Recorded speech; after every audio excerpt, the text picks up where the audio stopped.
Saudara, Shalom. Dalam Kejadian pasal 3 ayat yang ke-11, di sana dikatakan firman-Nya, siapakah yang memberitahukan kepadamu bahwa engkau telanjang? Apakah engkau makan buah pohon yang kularang engkau makan itu? Nah, di situ ada kata firman-Nya. Yang dimaksudnya di dalam ayat yang ke-11 ini siapa, saudara?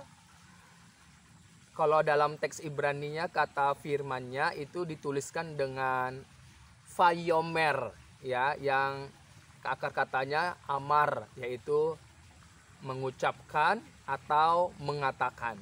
Nah, jadi firman-Nya, vayomer-nya yang ada di dalam ayat yang ke-11 itu menunjuk kepada siapa? Ya, coba saudara jawab.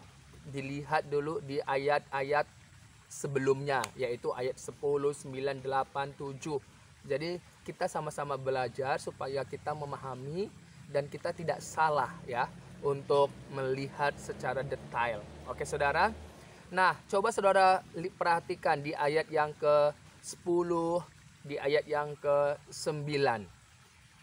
Di sana ada kata Tuhan Allah. Jadi firman-Nya yang dimaksudkan di sini adalah Tuhan Allah.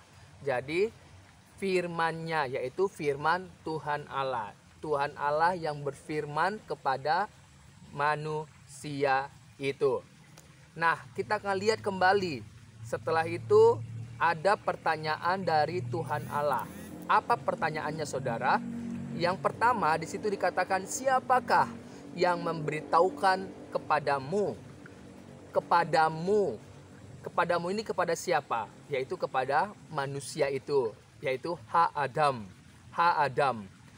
bahwa engkau telanjang. Jadi ini pertanyaan pertama kepada Adam, manusia itu, siapakah yang memberitahukan kepadamu bahwa engkau telanjang? Ini pertanyaan pertama yang Tuhan Allah katakan kepada manusia itu. Kira-kira saudara, apakah saudara mengerti? Apakah saudara bisa menjawab? Apakah saudara tahu apa jawaban dari pertanyaan Tuhan Allah? Coba saudara renungkan dalam diri saudara.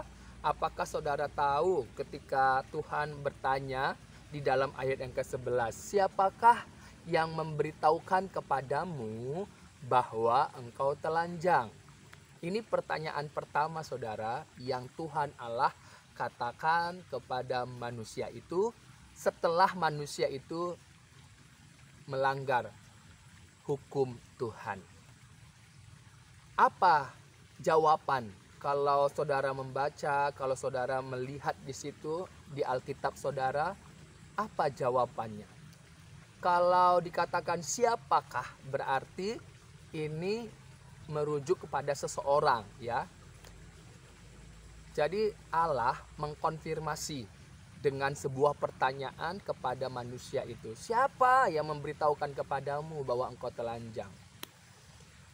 Renungkan saudara firman Tuhan ini bahwa ada hal yang luar biasa yang Allah ingin mau kasih tahu kepada kita melalui peristiwa yang telah terjadi pada Adam dan istrinya di Taman Eden, di mana mereka telah melanggar hukum Tuhan.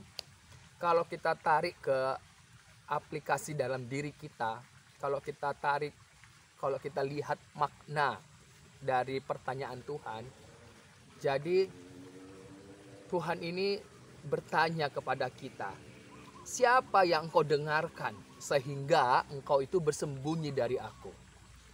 Jadi di sini Tuhan mengajak kita berkomunikasi. Komunikasi dua arah. Karena apa? Karena Adam dan Hawa diberikan pertanyaan seperti ini kepada manusia itu oleh Tuhan Allah. Itu setelah mereka melanggar dan mereka bersembunyi di antara pepohonan. Dan pertanyaan ini datang kepada manusia itu. Siapakah yang memberitahukan kepadamu bahwa engkau telanjang? Karena kalau dikonfirmasi lagi berikutnya bahwa saudara, manusia itu menjawab di ayat yang ke-10, karena aku telanjang makanya aku bersembunyi. Itu jawaban manusia itu. Makanya Allah mengkonfirmasi, siapa yang memberitahukan kepadamu bahwa engkau telanjang? Ini pertanyaan datang kepada kita. Ya, seperti siapa yang kau dengarkan dan apa yang kau dengarkan itu membuat engkau jauh daripadaku ini. Siapa yang engkau pegang dalam hidupmu, dalam prinsip hidupmu, sehingga prinsip itu membuat engkau bukan dekat dengan aku, tapi semakin jauh, bahkan pergi meninggalkan aku. Dan ini yang Tuhan mau ajak komunikasi kepada manusia itu.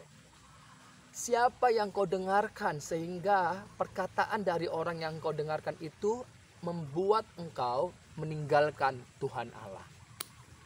Saudara, kita renungkan dalam hidup kita. Siapa yang kita dengarkan dalam hidup kita ini? Jangan sampai sesuatu yang kita dengar, entah itu dari orang lain, entah itu dari siapapun, dan justru komunikasi yang kita bangun dengan eksternal kita, di sekeliling kita, itu justru membuat kita meninggalkan Tuhan. Makanya Tuhan mengkonfirmasi, siapa yang kau dengarkan? Dan Tuhan mau saudara agar kita itu harus mendengarkan suara Tuhan melalui firman-Nya, Alkitab. Jadi kita kembali kepada Alkitab, karena semua apa yang Tuhan telah nyatakan sudah dituliskan di dalam Alkitab. Jadi kalau saudara mau tidak meninggalkan Tuhan, maka kita harus datang, kita harus percaya, dan kita harus mendengarkan apa yang Tuhan Allah firmankan di dalam Alkitab. Kita harus memilih seperti yang Tuhan Yesus katakan apa? Dengarlah, datanglah kepadaku, belajarlah kepadaku. Jadi Yesus mengajak kita untuk percaya kepadanya, datang kepadanya, belajar kepadanya. Karena dengan kita datang kepada Yesus, dengan kita percaya kepada Yesus, dengan kita belajar kepada Yesus, justru itu yang membuat kita memiliki hidup berkenan di hadapan Allah, bukan meninggalkan Tuhan Allah. Makanya kita harus cek dalam hidup kita, siapa yang kita dengarkan. Itu sangat penting. Karena apa? Ini menyangkut hidupmu, jiwamu. Kalau engkau mendengar dari yang salah atau dari yang tidak tepat, maka membuat engkau kehilangan jiwamu. Makanya yang meninggalkan Yesus Kristus, justru orang itu kehilangan hidup. Karena Yesus adalah sumber hidup kita. Saudara, jangan lagi mau untuk ditipu dengan cara-cara iblis yang memakai banyak alat, seolah-olah itu sesuai dengan firman Allah, ternyata bukan. Kita harus berpatokan kepada Alkitab, firman Allah, dimanapun, baik dalam hidup kita sendiri, maupun dalam bermasyarakat, maupun di dalam kita melakukan apapun. Yang menjadi patokan ukuran standar hidup kita adalah firman Allah. Ini yang harus kita pegang dalam hidup kita.